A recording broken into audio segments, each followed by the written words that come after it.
Hai semuanya, terima kasih udah klik video ini. Di video kali ini aku akan membahas beberapa pertanyaan dari kalian di Instagram aku. Maaf banget aku nggak bisa balas satu persatu mengenai produk ini, yaitu produk dari Braille cleansing pad ini. Banyak sekali kalian yang DM aku, tapi aku nggak bisa balas satu persatu karena aku jarang aktif banget di Instagram. Dan kebetulan aku buka, dan kali ini aku akan bahas beberapa pertanyaan dari kalian supaya kalian bisa mendapatkan jawaban dari aku. Langsung aja aku bacain pertanyaan yang pertama, itu seminggu berapa kali makainya untuk Braille ini? Nah, untuk Braille ini karena dia eksfoliator, sebaiknya kamu gunakan 2 sampai 3 kali dalam seminggu, itu udah cukup banget. Jangan lakukan over eksfoliasi. Kalau kamu mau pakai 1 hari sekali, itu menurut aku terlalu berlebihan, karena kita juga perlu kandungan yang melembabkan dan juga menjaga kulit kita itu regenerasinya tetap terjaga. Kamu juga bisa menggunakannya baik pagi ataupun malam hari. Untuk salicylic acid ini nggak masalah kok. Yang penting di pagi harinya tetap pakai sunscreen. Pertanyaan yang kedua, setelah eksfoliasi dengan Braille ini, boleh nggak pakai pelembab dari Dermy Beauty? Kalau aku lihat dari segi ingredients-nya itu kan Dermy Beauty ada 5% niacinamide-nya. Sebenarnya kalau dikombinasikan dalam suatu produk itu nggak masalah sama sekali. Tapi kadang dia juga dapat menimbulkan masalah pada orang-orang tertentu. Biasanya muncul breakout, dan ini terjadi karena perbedaan pH antara niacinamide dan juga dari salicylic acid-nya. Kalau dia diformulasi dalam satu skincare itu nggak masalah sama sekali karena pH-nya itu udah diatur. Jadi kesimpulannya itu kamu hindarin aja dulu kalau kulit kamu itu sensitif, atau kalau kamu mau pakai lakukan pet test terlebih dahulu.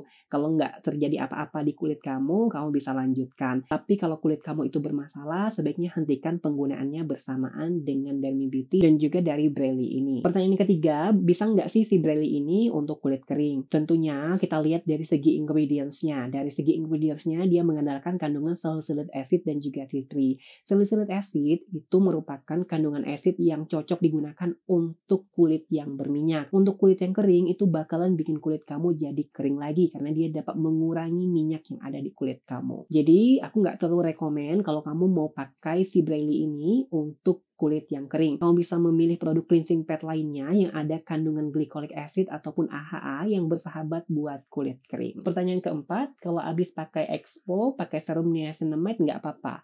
Nah, ini sama seperti pertanyaan yang kedua, yang Dermy Beauty tadi.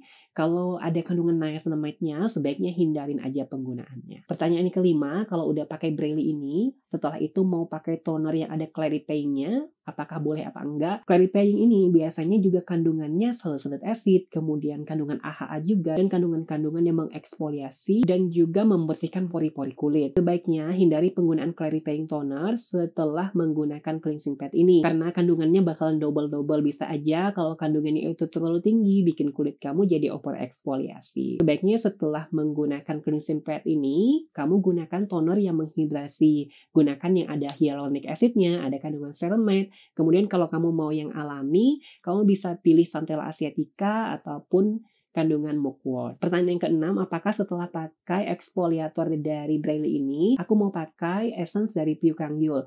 Kalau aku lihat dari ingredients-nya, itu nggak masalah sama sekali kalau kamu mau kombinasikan. Malah bagus banget, kandungan Pyukangyul ini kan kebanyakan herbal yang dapat melembabkan dan menjaga kelembapan kulit kamu, sekaligus dia menenangkan. Jadi nggak masalah sama sekali kok kalau dilihat dari ingredients-nya. Pertanyaan ketujuh, setelah pakai eksfoliator dari Braille ini, apakah ada kandungan yang perlu dihindari, baik itu dari serum ataupun moisturizer? Nah, salicylic acid ini merupakan kandungan yang dapat mengeksfoliasi kulit kita. Tentunya kita jangan menggunakan kandungan yang fungsinya juga mengeksfoliasi, karena bisa aja terjadi overeksfoliasi. Jangan gunakan baik itu serum, kemudian moisturizer ataupun toner yang fungsinya itu eksfoliator. Biasanya AHA seperti glycolic acid, kemudian lactic acid, dan beberapa kandungan. Kalau kamu juga pakai obat total jerawat, sebaiknya hindarin aja penggunaan bersamaan, karena di dalamnya juga ada kandungan-kandungan yang dapat membuat kulit kamu menjadi kering kalau dikombinasikan dengan salicylic acid. Vitamin C juga sebaiknya dihindari, tapi untuk niacinamide ini sebenarnya pro kontra banget. Ada yang cocok, ada yang enggak, jadi tergantung ke kondisi masing-masing kulit. Kalau aku sebaiknya hindarin aja deh penggunaan dengan niacinamide karena kita juga nggak tahu hasilnya gimana. Gunakan kandungan yang memang melembabkan setelah kita melakukan eksfoliasi. Pertanyaan yang ke-8, ini aku bacain singkat aja. Aku habis pakai produk dari Brelly ini Kak, kemudian keluar jerawat. Apakah ini breakout ataupun purging? Atau bagaimana? Nah, kita kembali lagi ke mekanisme kerja dari salicylic acid. Salicylic acid ini kan merupakan acid yang masuk ke dalam pori-pori kulit kita. Dia itu bekerja mempercepat regenerasi sel kulit. Jadi, kalau purging itu biasa banget kalau kita pakai salicylic acid. Biasanya 2-3 bulan baru kembali normal lagi dan kulit kamu bakalan lebih bersih lagi dari biasanya. Tapi kamu harus bedakan apakah itu purging ataukah kulit kamu iritasi memakai Brelly ini. Pertanyaan yang ke-9 dari kalian itu kalau pakai produk Brelly ini, aku mau pakai acne spot apakah bisa?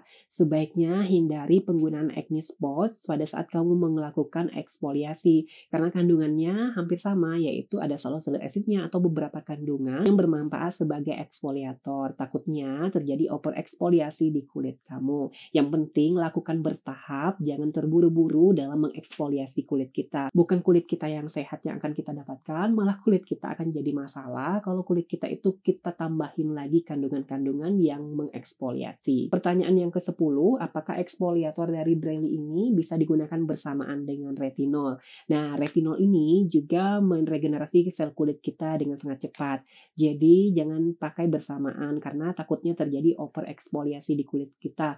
Dan biasanya kalau kita gabungkan dengan retinol, kulit kita bakalan jadi kering. Pertanyaan selanjutnya, Kak, habis eksfoliasi cuci muka nggak? Apakah langsung pakai skincare? Nah, kalau kamu pakai si eksfoliator dari Brelly ini, kamu nggak perlu cuci wajah kamu setelah menggunakannya karena ini mirip sama exfoliating toner, cuma bentuknya aja berbeda. Kamu bisa lanjutkan menggunakan serum ataupun moisturizer setelahnya. Jadi nggak perlu dibilas ya untuk penggunaan dari Brelly Cleansing Pad ini. Pertanyaan selanjutnya, Kak, kalau pakai Pencil Foam yang mengandung salicylic acid, apakah aman? Karena sabun pencuci wajah ataupun Pencil Foam itu nggak stay di wajah kita, jadi tetap aman kalau kita tambahkan salicylic acid untuk tonernya. Tentunya kalau kamu menggunakan facial wash yang ada salicylic acidnya, sebaiknya tambahkan toner yang melembabkan setelah kamu menggunakan Brelly ini. Biar efek kering dari penggunaan salicylic acid bisa teratasi di kulit kamu. Tapi ini untuk kulit yang berminyak sebenarnya nggak masalah sama sekali ketika menggunakan salicylic acid. Pertanyaan yang terakhir, apakah setelah menggunakan Brelly ini nggak perlu pakai hydrating toner? Walaupun di dalam Brelly ini ada kandungan seperti hyaluronic acid, ada glycerin yang bagus banget untuk melembabkan, tapi untuk jaga-jaga aja, kita bisa menggunakan moisturizer ataupun toner yang menghidrasi kulit. Kalau aku pribadi jarang banget menggunakan toner hidrasi setelah eksfoliasi. Aku biasanya lanjutkan dengan moisturizer aja, itu udah cukup untuk ngelembapin kulit. Dan ini ngebantu untuk nge-calming kita setelah kulit kita itu melakukan eksfoliasi. Jadi itu tadi beberapa pertanyaan dari kalian yang masuk ke DM Instagram aku.